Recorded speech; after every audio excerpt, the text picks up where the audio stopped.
Hey guys, John here. I'm back in the tech room today. Today I've got this beautiful Predator Gtek 170R. We just got the infamous triggers in, so we're going to show you how to install your infamous trigger in your Gtek 170R.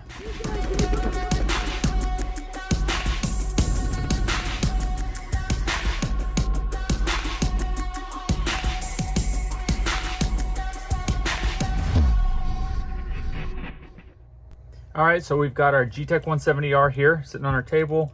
We've got the infamous trigger. This video should apply for most upgraded Gtek triggers because what you're doing is you're replacing the front face of the trigger. So you're going to need your 5/64 Allen wrench. It will come in your kit, and your 1/8 Allen wrench.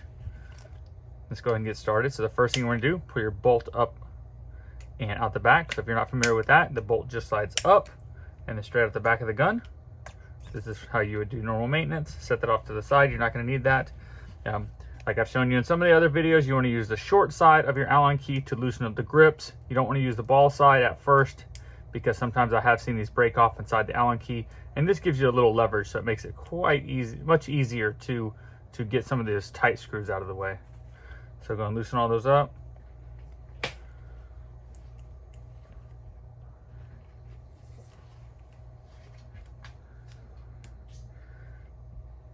Go ahead and get these done. So the main purpose of upgrading a trigger is to change the way the trigger feels in your hands or in your on your fingertips,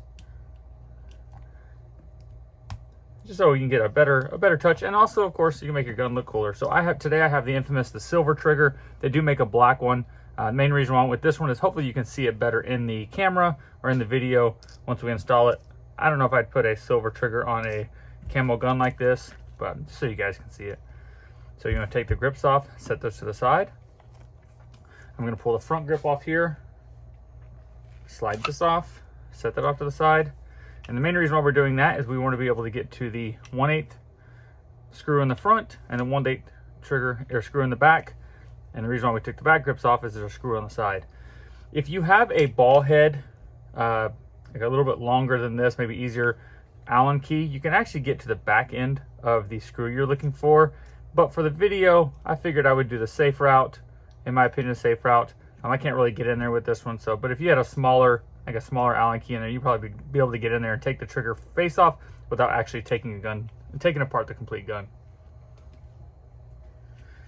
So next, you're going to want to take the 1/8 Allen key and loosen up the screw here in the back. Again, with the short side first, and I loosen both of them up like that. And now I use the long side. I usually recommend make sure you have a clean environment to work in. That way you don't lose any of your O-rings. I'm sorry, you don't lose any of your screws. There's not a lot of them, but just in case you drop one, you don't want it to go in the carpet or anything like that. So good to go. Okay, now that you have those two screws taken off, the gun is just going to pivot from the front and slide out. So it has a little hook there, a little hole there in the front, if you can see that. And so I love this design. It makes it so easy. No wires connected to the top. And you're good to go. One thing you want to be afraid not to lose is this little gasket right here. It will fall out. So this gasket seals between the frame and the body, and it's kind of just held in because of lube, because it's kind of a tight squeeze. So when you pull this out, it could be stuck to the top of the body. Most likely not, but just make sure you don't lose this piece here. So here's your body of the gun. You want to take this, set that to the side. So then we're going to take our 5/64 Allen key and take this screw out the side. And then there are going to be two more screws on top. Again, there is another option of taking this apart, but this is the way I know for sure. I feel confident you're going to do it right. So loosen up that one screw there. And this screw here, that's going to take off the little leaflet piece, little piece of metal here that gives you a little spring tension. And again, I'm not pulling on any of these wires. You should be able to do all of this without completely disassembling or taking apart all these wires. Just be careful not to pinch them when you're messing with it. So that piece comes out, and then your trigger will slide right out the top. See that? So what we're replacing is not the trigger housing or the part that the trigger face mounts to. The only piece we're replacing is just the face of it. And the way that's held in is in the back of the trigger there. So take your 5/64 Allen key, unscrew that. This is a kind of a small screw, so don't lose this one. And that's just gonna come out. And then your face is gonna come off. So you wanna take your new trigger face. It should just line up right here on the back. You drop this screw here. It's pretty straightforward once you get this part.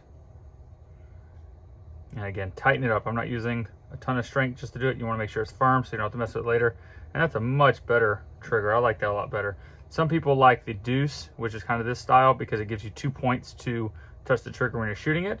So, or it's actually like a grooved part, so it's a little more smooth. I think it looks better looking.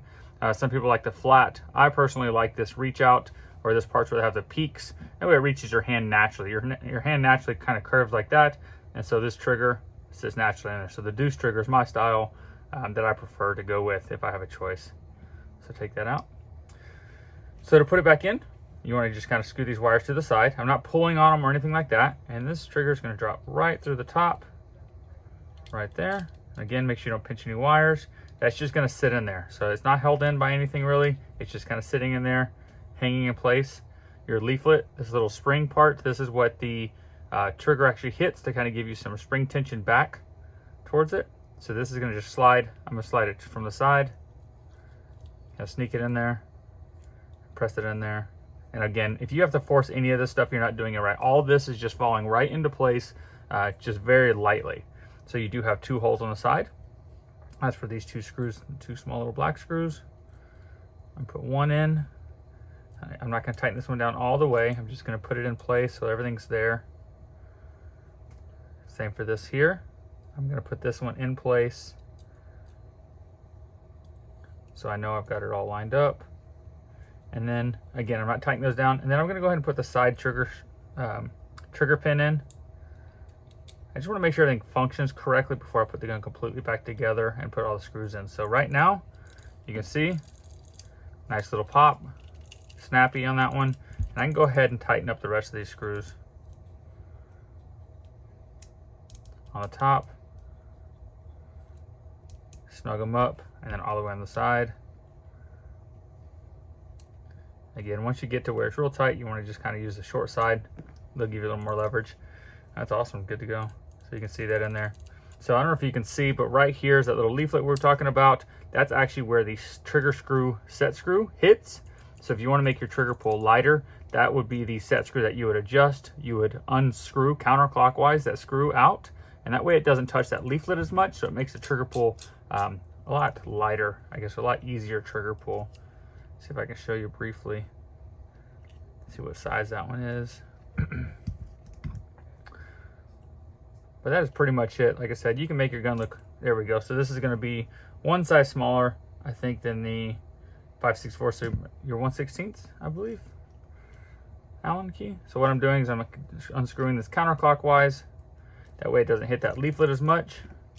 And that makes it a little lighter trigger pull. Still poppy, snappy, good to go. So to put it back in place, you want to make sure your wires are flush on the top there. Don't touch your eyes. These are all your eye sensors, everything. You can kind of wipe them off if you're going to get in here. Take a Q-tip, wipe them off. Make sure the seal is inside here.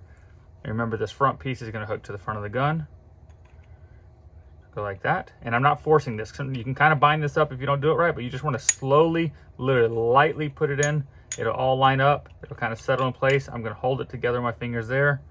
Again, I'm going to just screw these. This is the 1/8 Allen key. I'm going to screw that in most of the way, but not all the way down.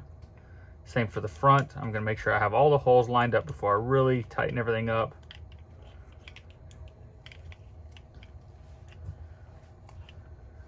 Snug it up. It's kind of a tight spot in the front here, so using the long side or the short side to use twist kind of makes it easier. And the same for this. Tighten this up all the way until it's a little more difficult than use the short side. Same for the front. Good to go. And you're all set. Slide your front piece back on. While you're in here, you want to go ahead and tighten up these screws here. Make sure they are snug. This is going to be the same key that you use for your grips. these aren't moving at all. This is a brand new gun, so these shouldn't be loose at all. But if for some reason these do loosen up, you take your Allen key, tighten them up just a little bit. It is plastic, or a type of plastic, so you don't want to over tighten it. But when you already have this pulled apart, go ahead and tighten that up so it's snug. There you go. You're all set. Throw your grips back on. And I'm not going to make you wait for me to put these screws in, but you can see that. That's awesome. That looks really good. I like that. I should have done a black one so you can really see what it looks like, but this trigger is much better.